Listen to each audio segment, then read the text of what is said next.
अर्टुगरुल गाजी के नाम से एक तर्क ड्रामा पाकिस्तान टेलीविजन पर उर्दू जुबान में नशर किया जा रहा है। लेकिन उर्दू जुबान में डबिंग से कबल ये ड्रामा पाकिस्तान में उस हद तक मकबूल है कि उसकी मदाहुन में वज़ीर आज़म इमरान खान को भी गिना जाता है, जो उसमें दिखाई गई इस्लामी तहजीब की तारीफ कर चुके हैं। उस्मानी रिवायात के मुताबिक अर्टुगरुल सल्तनत उस्मानिया के बानी उस्मान अव्वल के वालिद थे। उसके अलावा उनके बारे में हक़ायक़ पर मुबनी मालूमात न होने के बराबर हैं। कई सदियों तक दुनिया के एक बहुत बड़े हिस्से पर हुक्मरानी करने वाले उस खानदान और सल्तनत का आगाज़ तारीख के धुंधलकों में गुम हो चुका है। तारीख की किताबों में उस्मानी रिवायात के अलावा उस दौर की दो ठोस निशानियां, एक सका और बाज़ंतीनी सल्तनत की मोर्ख की एक तहरीर और उस्मान के एक ख्वाब का जिक्र मिलता है, जिसका हम आगे चलकर जिक्र करेंगे। जो बात तय है वो ये कि उस्मान का ताल्लुक आज के तुर्की में अनातोलिया के इलाके में आबाद तर्क खाना बदोश कबीले से था और उसकी हुकूमत अनातोलिया की दर्जनों छोटी छोटी हुकूमतों में से एक थी, जिनकी ताकत में ज्यादा फर्क नहीं था।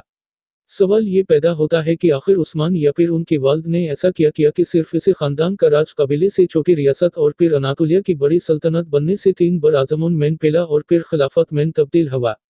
सल्तनत उस्मानिया की बुनियाद 14वीं सदी के अवाइल में रखी गई और ये 20वीं सदी में खत्म हुई। उस दौरान एक ही खानदान से ताल्लुक रखने वाले संते सुल्तान उसकी मसंद पर बैठे। एक मोर्ख के मुताबिक किसी खानदान का मुसलसिल इतनी देर हुकूमत करना मर्ज़े से कम नहीं है।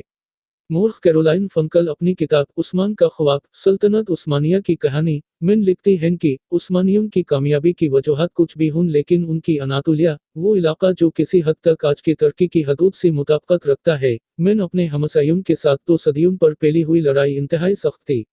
अर्टुगरुल के बारे में उस्मानी रिवायत। मोर्ख स्टैनफोर्ड जेशा अपनी किताब सल्तनत उस्मानिया की तारीख और जदीद तुर्की में इसी रिवायत का जिक्र करते हुए लिखते हैं कि सल्तनत उस्मानिया की शुरुआत तारीख के तालिब इल्मों के लिए हमेशा से अहम सवाल रहा है, लेकिन उस दौर के ज़राया की कमी और बाद के अदवार में लिखी गई रिवायात में तज़ाद की वजह से पूरी यकीन से कुछ कहना मुश्किल है। इन्होंने इसी मशहूर रिवायत को बयान करते हुए लिखा कि उस्मानियों का जद अमजद सलमान शाह थे, जो क़ाय कबीले के सरदार थे और 12वीं सदी के आखिर में शुमाली ईरान के एक इलाके में आबाद रहे। उस्मानी रिवायात के मुताबिक अर्टुगरुल सल्तनत उस्मानिया के बानी उस्मान अव्वल के वालिद थे। रिवायत के मुताबिक मंगोल हमलों के पेश नज़र दीगर बहुत से तुर्क कबाइल की तरह यह कबीला भी गुलामी और तबाही से बचने के लिए नए इलाकों की तरफ रवाना हुआ और जेशा के मुताबिक ख्याल है कि सलमान शाह शाम में दाखिल होते हुए दरियाए फ़रात में डूब गए और उसके बाद उनके 2 बेटे वापस चले गए। जबकि अर्टुगरुल ने मगरिब की तरफ अपना सफ़र जारी रखा और अनातोलिया के इलाके में दाखिल हो गए, जहां सल्जूक़ हुक्मरानों ने उनकी मदद के बदले उन्हें अनातोलिया के मगरिबी इलाके में ज़मीन दे दी। जे शाह की किताब में दर्ज उस रिवायत के मुताबिक अर्टुगरुल 1200 ईस्वी में चल बसे और कबीले की क़यादत उनके बेटे उस्मान को मिल गई। फंकल लिखती हैं कि उस्मानी रिवायात के मुताबिक अर्टुगरुल नामी एक कबाइली सरदार शुमाल मगरिबी अनातोलिया में आकर सल्जूक़ और बाज़ंतीनी सल्तनतों के बीच के इलाके में आबाद हुआ और उस रिवायत के मुताबिक सल्जूक़ सुल्तान ने अर्टुगरुल को सुगत में कुछ इलाका अता किया था। लेकिन अर्टुगरुल का उस्मान से क्या ताल्लुक था?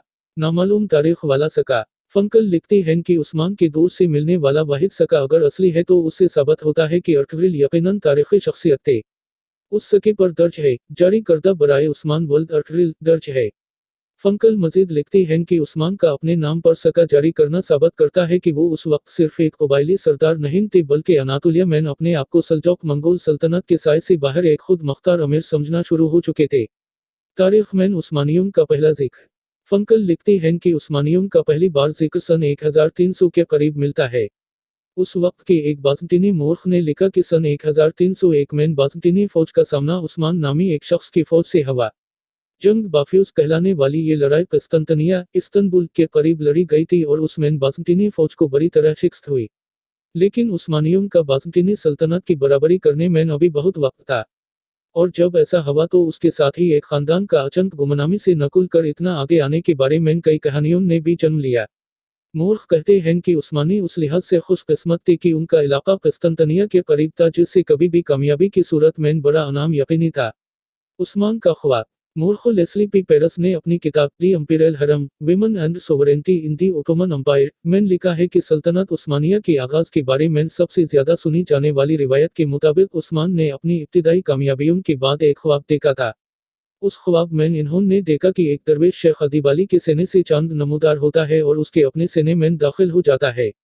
उसके साथ ही उस पेट से एक बहुत बड़ा दरख्त निकलता है जिसका साया पूरी दुनिया पर छा जाता है। उस दरख्त की शाखों के नीचे चश्मे बहते हैं जिनसे लोग पानी पीते हैं और कियत सैराब होते हैं। उस्मान ने जब शेख अदीब से ताबीर पूछी तो इन्होंने कहा कि खुदा ने उस्मान और उसकी औलाद को दुनिया की हुक्मरानी के लिए चुन लिया है, और इन्होंने कहा कि उनके सीने से नकुल कर उस्मान के सीने में दाखिल होने वाला चांद उनकी बेटी है, और जो उस ख्वाब के बाद उस्मान की अहलिया बन गईं। फंकल लिखती हैं कि इब्तिदाई उस्मानी सुल्तानों को अपने आगाज की तारीख मालूम करने से ज्यादा दिलचस्पी दूसरों पर हुकूमत के अपने हक को साबित करने में थी, और उनके नज़दीक उनकी सल्तनत का आगाज एक ख्वाब से हवा था जो उस्मान ने एक बुजुर्ग दरवेश के घर में क़याम के दौरान देखा था। वो मज़ीद लिखती हैं कि उस ख्वाब की कहानी के हक में दस्तावेजी सबूत भी तारीख में मिलता है, और वो ये है कि सल्तनत उस्मानिया के इब्तिदाई दौर के ज़मीनों के कागजात से अंदाज़ा होता है कि उस्मान के दौर में अदीब अली नामी बुजुर्ग मौजूद थे, और उस बात की भी कुछ शहादत है कि उनकी बेटी उस्मान की 2 बीवियों में से एक थी। अर्टुगरुल का अनातोलिया। अर्टुगरुल का अनातोलिया 13वीं सदी का अनातोलिया था। कैरोलाइन फंकल लिखती हैं कि जिस अनातोलिया में ये तुर्क कबाइल पहुंचे थे वहां बहुत अरसे से कई नस्लों और मज़ाहब के लोग आबाद थे, जिनमें यहूदी, आर्मेनियाई, कुर्द, यूनानी और अरब शामिल थे। उस इलाके के मगरिब में माजी के मुकाबले में बहुत कमजोर बाज़ंतीनी सल्तनत थी, जिसका अख्तियार अच्छे दिनों में अनातोलिया से होता हुआ शाम तक था, और मशरक में सल्जोक जो अपने आप को रोमी सल्जोक कहते थे। 13वीं सदी के वस्त में मंगोलों के हाथों शिकस्त ने सल्जोकों को कमजोर कर दिया, और वो मंगोलों को नजराने देने पर मजबूर हो गए थे। माजी की 2 ताकतवर हुकूमतों का अख्तियार उनकी सरहदों के दरमियान वाक़े गैर यकीनी सूरत-हाल के उस इलाके में न होने के बराबर था। लेकिन ये सिर्फ जंगजूओं की आमा जगह नहीं था। महम जोई करने वालों के अलावा यहाँ वो लोग भी थे जिनके पास जाने के लिए कोई और जगह नहीं थी। फंकल फ्रंटियर के उस इलाके की जहां सल्तनत उस्मानिया की बुनियाद रखी गई तस्वीर खींचते हुए बताते हैं कि उस इलाके में खाना बदूशुन, नियम खाना बदूशुन, लटेरून, फौजी महमात के शौकीनों, मुख्तलिफ पस मंजर वाले गुलामों, दरवेशुन, राहबों और बिखरी हुई आबादियों के दौरे करते पादरियों, पना की तलाश में निकले हुए बेघर किसानों, शहर वालों, सुकून और मुकद्दस मकामात की मुतलाशी बेचैन रूहों, सरपरस्ती के मुतलाशी मुसलमान इसातिज़ा और खतरात से न डरने वाले ताजरों की गुज़रगाहों के जाल बचे हुए थे। फंकल लिखती हैं कि उस बदइंतज़ामी वाले इलाके की खास बात मुसलमान दरवेशों की मौजूदगी थी। मसीही राहबों की तरह वो भी हर वक्त सफ़र में रहते या फिर अपने पैरोकारों के दरमियान क़याम करते और उनकी ज़िंदगी रिवायात का हिस्सा बन गए।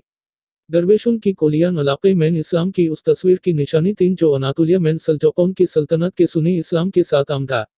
स्टैनफोर्ड जेशा अपनी किताब में लिखते हैं कि तुर्क खाना बदोश जब अनातोलिया आए तो सूफी बुजुर्ग भी उनके साथ ही आ गए, जिस पर ताकतवर सल्जोक हुक्मरानों को कोई एतराज नहीं था क्योंकि वो उन सूफियों की लोगों में मकबूलियत की वजह से अपने इलाकों से नकुल जाने पर खुश थे। जेशा मजीद लिखते हैं कि उस अमल में कुछ मसीही हलाक और अपना इलाका छोड़कर जाने पर मजबूर हुए, लेकिन ज्यादातर अपनी जगह पर रहे। कुछ ने इस्लाम भी कबूल किया।